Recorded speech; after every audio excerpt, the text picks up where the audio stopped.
Continuamos en nuestro estudio entonces aquí en Mateo capítulo 15 y vamos a estar estudiando del versículo 29 al 31. Dice así Mateo 15, 29 al 31. Pasó Jesús de allí y vino junto al mar de Galilea y subiendo al monte se sentó allí y se le acercó mucha gente que traía consigo a cojos, ciegos, mudos, mancos y otros muchos enfermos. Y los pusieron a los pies de Jesús y los sanó. De manera que la multitud se maravillaba, viendo a los mudos hablar, a los mancos sanados, a los cojos andar y a los ciegos ver, y glorificaban al Dios de Israel. Este pasaje que estamos viendo es el inicio de un pasaje más largo. El resto del capítulo 15 de Mateo, versículos 29, todo hasta el 39,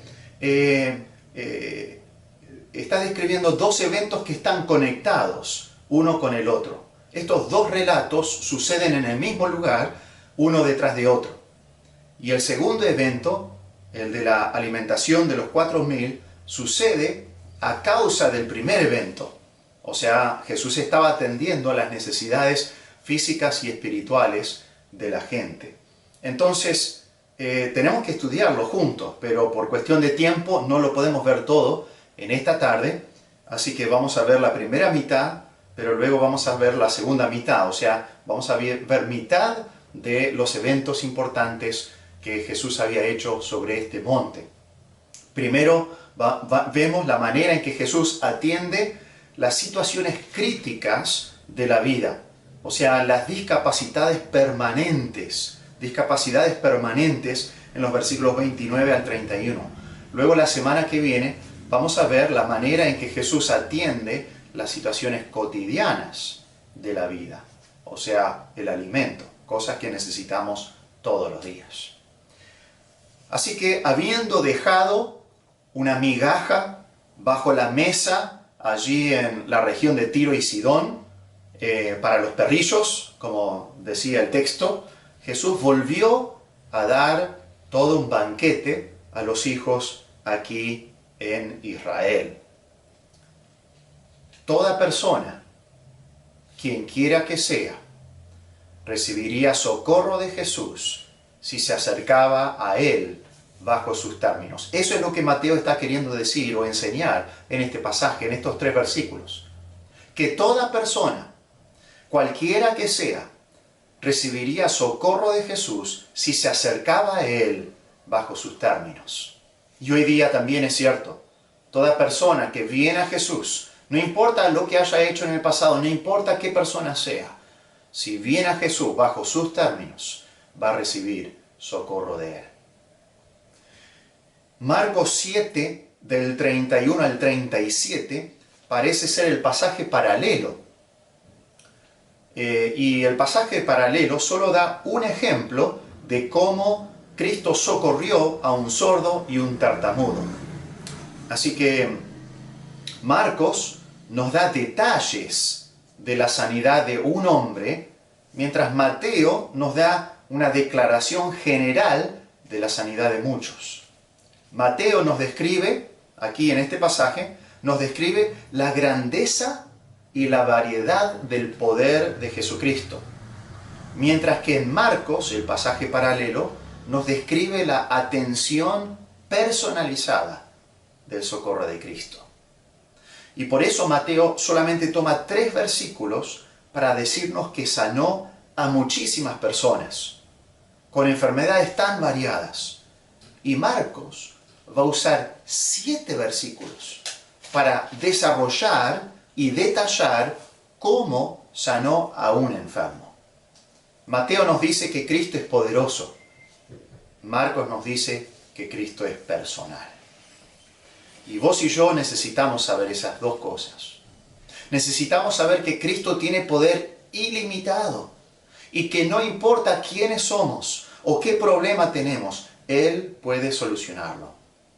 Pero al mismo tiempo necesitamos saber que a pesar de que Cristo está atendiendo a millones de personas con sus problemas en este mundo, no somos números para Él. y nos atiende con ternura, con paciencia y de forma personalizada.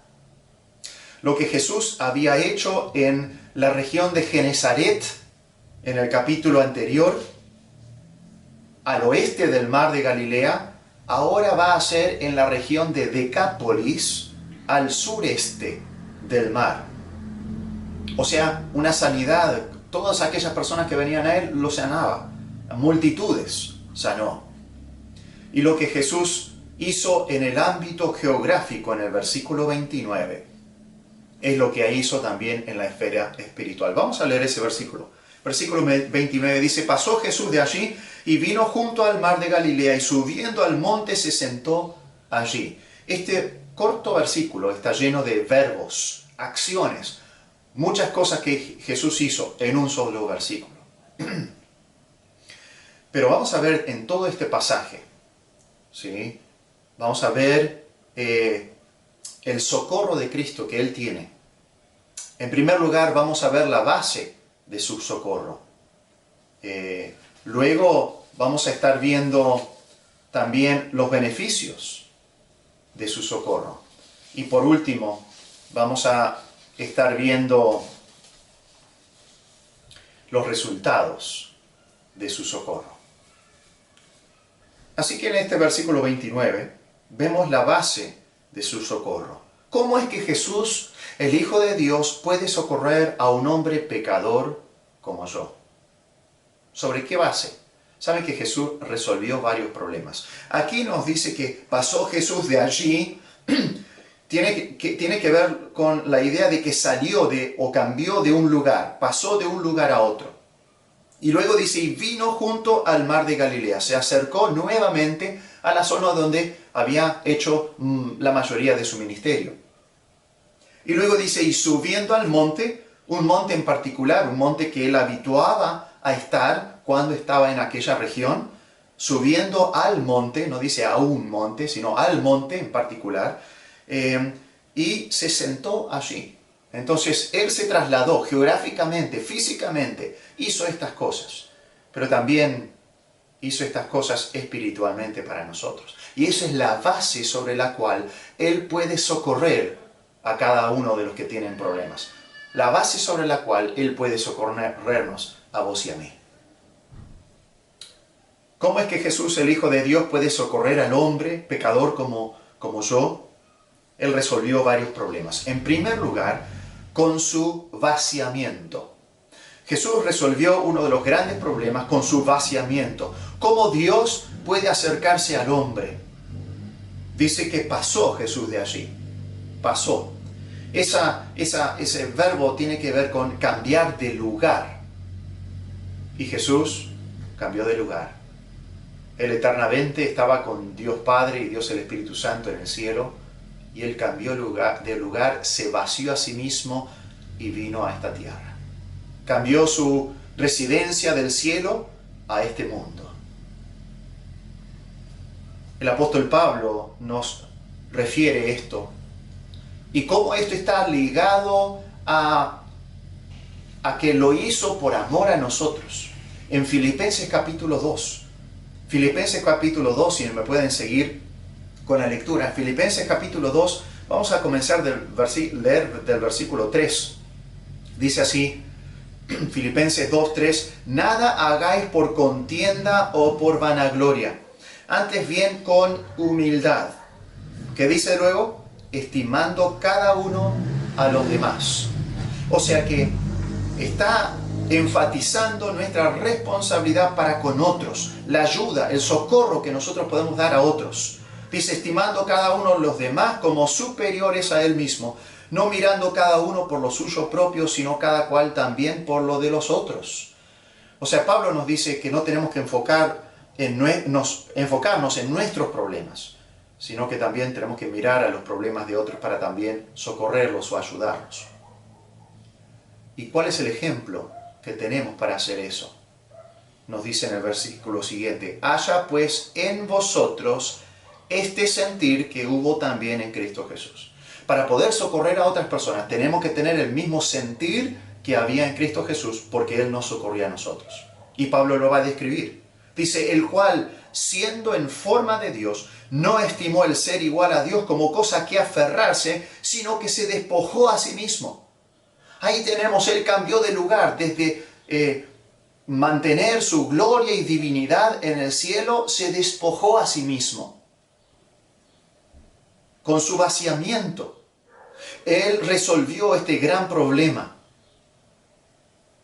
Pero no solamente con su vaciamiento, y es difícil entender a qué todo se refiere el kenosis de Cristo, cuando Él se despojó a sí mismo. Porque Él no dejó de ser Dios, no dejó de tener poder, pero sí tomó un grande paso. Pero no solamente con su vaciamiento resolvió el problema del hombre, sino también con su venida. Con su venida. Dice, pasó Jesús de allí y vino junto al mar. No solamente Jesús se despojó a sí mismo, el Hijo de Dios se despojó a sí mismo, sino que vino a este mundo, vino a esta tierra. En su venida tomó dos pasos significativos, dos pasos grandes. Primero, se encarnó. Filipenses 2:7, el final del versículo dice, tomando forma de siervo, hecho semejante a los hombres. Jesús se encarnó, se hizo hombre, tomó forma de siervo, tomó una naturaleza humana, agregó a su naturaleza humana, a su naturaleza divina, la naturaleza humana. El escritor de Hebreos nos expresa cuán importante era esto. Dice, por lo cual debía ser en todo semejante a sus hermanos, para que Cristo pueda redimirnos y salvarnos y rescatarnos y socorrernos. Tenía que ser semejante a nosotros. Dice Hebreos 2, 17 y 18, dice, para venir a ser misericordioso y fiel sumo sacerdote en lo que a Dios se refiere, para expiar los pecados del pueblo. Pues en cuanto Él mismo padeció siendo tentado, es poderoso para socorrer a los que son tentados. El socorro de Cristo puede venir solamente porque Él se despojó a sí mismo y vino a este mundo y se encarnó. Tomó forma de siervo, se hizo hombre como tú y yo. Resolvió ese problema. Pero no solamente se encarnó, ese gran paso, sino tomó otro gran paso. Se entregó. Estamos hablando de la crucifixión. Pablo lo sigue describiendo en Filipenses 2:8, dice, y estando en la condición de hombre, se humilló a sí mismo, haciéndose obediente hasta la muerte y muerte de cruz. Cristo se entregó a sí mismo por nosotros y resolvió este gran problema que era el pecado, la condena del pecado sobre nuestras vidas. Pablo explicó a los Gálatas cómo Pablo podía vivir para Dios, siendo que él había sido un pecador condenado por la ley. Gálatas 2:20 nos dice, con Cristo estoy juntamente crucificado, y ya no vivo yo, mas vive Cristo en mí. Y ahora lo que vivo en la carne, lo vivo en la fe del Hijo de Dios, el cual me amó y se entregó a sí mismo por mí. Pablo podía vivir para Dios porque Cristo había muerto por Pablo. Ese segundo gran paso, Cristo se entregó, resolvió el gran problema del pecado. Jesús se entregó, dio su vida por vos. Y por eso Él puede socorrerte hoy. Pero no solamente con su vaciamiento, con su venida, pero también Cristo resolvió el problema nuestro con su vindicación. Nos dice que pasó Jesús de allí, o sea, salió de su lugar, vino junto al mar, así como vino a esta tierra, pero también dice subiendo al monte, subir, ascender. Y saben que espiritualmente esto nos refleja dos grandes pasos también. Primero, resucitó de la tumba. Dios lo resucitó. Esta idea de subir o ascender nos está hablando también espiritualmente de la resurrección. Cristo está vivo, Él no solamente murió, sino resucitó. Y está vivo y puede ayudarte. Además, el creyente está unido a Cristo, de tal manera que la experiencia de Cristo llega a ser la experiencia del creyente. Y como Cristo resucitó de los muertos, entonces el creyente ha resucitado para vivir en victoria sobre el pecado y en obediencia a Dios. Pasen a Romanos capítulo 6, versículo 4, Pablo nos describe esto. Romanos capítulo 6, versículo 4. Romanos 6, 4 dice, porque somos sepultados, y acá está esa identificación, esta unión con Cristo, con su experiencia, porque somos sepultados juntamente con Él, para muerte por el bautismo, a fin de que como Cristo resucitó de los muertos por la gloria del Padre, así también nosotros andemos en vida nueva.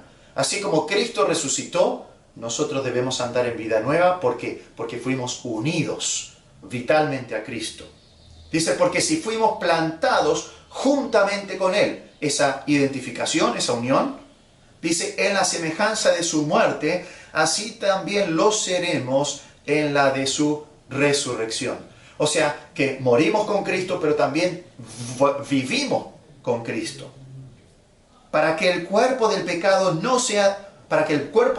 sea destruido, a fin de que no sirvamos más al pecado. La victoria que tú y yo tenemos sobre el pecado, poder vivir una vida que agrada al Señor, lo tenemos porque estamos unidos a Cristo. Él resucitó por nosotros. Entonces nosotros podemos vivir vidas resucitadas. Ya no vivir vidas muertos en pecados, sino vivos para Cristo. Sigue diciendo, porque el que ha muerto ha sido justificado del pecado. Y si morimos con Cristo, creemos que también viviremos con Él. Sabiendo que Cristo, habiendo resucitado de los muertos, ya no muere. La muerte no se enseñorea más de Él. Porque en cuanto murió, al pecado murió una vez por todas. Mas en cuanto vive, para Dios vive. Así también vosotros, consideraos muertos al pecado, pero vivos para Dios en Cristo Jesús. Ahí está la victoria, porque estamos unidos a Cristo en su resurrección. La resurrección de Cristo es ese primer paso en su vindicación, que Dios lo resucitó. Y entonces nosotros podemos, unidos a Él, tener victoria sobre ese pecado. Nuestro problema de estar esclavizados y dominados por el pecado, Cristo lo solucionó resucitando de los muertos. Pero ese segundo paso en su vindicación lo tomó ascendiendo al tercer cielo. Cristo ascendió al tercer cielo. Dios lo recibió. Marcos 16, 19 nos dice, y el Señor, después que les habló, fue recibido arriba en el cielo. Dios Padre no solamente resucitó a su Hijo, sino también 40 días después de la resurrección, recibió a su Hijo en el cielo nuevamente, vindicando, con esa recepción, vindicando que Él es el Mesías que Dios había enviado. Él es el Cordero de Dios que quita el pecado del mundo. Y por eso Pablo en Filipenses capítulo 2, versículos 9 al 11, termina esa descendencia o esa humillación de Cristo y ese sentir que tuvo Cristo Jesús humillándose y haciéndose obediente hasta la muerte y muerte de cruz. Y luego dice, por lo cual Dios también lo exaltó hasta lo sumo y le dio un nombre que es sobre todo nombre, para que en el nombre de Jesús se doble toda rodilla que está en los cielos y en la tierra y debajo de la tierra, y toda lengua confiese que Jesucristo es el Señor, para gloria de Dios Padre. Ascendió a los cielos. Pero en cuarto lugar, no solamente Cristo solucionó el problema con su vaciamiento, con su venida y con su vindicación, pero también con su intercesión. Cristo pasó de allí, vino junto al mar de Galilea, subiendo al monte, dice, se sentó allí. Y el Señor Jesucristo se sentó ahí en el monte para atender, posiblemente para descansar o para gozar de la vista del mar de Galilea, pero probablemente se sentó para enseñar y para atender a la gente. Pero también Jesucristo se sentó cuando subió al cielo. Cuando Dios lo recibió en el cielo, Dios le dice, siéntate a mi diestra hasta que ponga a tus enemigos como estrado de tus pies. Jesucristo, como nos dice en Hebreos 7:25, Jesucristo tiene un sacerdocio inmutable. O sea que no termina, que no cambia, por lo cual puede también salvar perpetuamente a los que por Él se acercan a Dios. Nos acercamos a Dios con nuestro problema, con nuestro pecado. Dice que puede salvar perpetuamente a los que por Él se acercan a Dios, viviendo siempre para interceder por ellos. Cristo, ¿qué está haciendo ahora? Está sentado a la diestra de Dios, intercediendo por los suyos. Y por eso debemos poner nuestros ojos en Jesús, para obtener socorro en medio de nuestros problemas.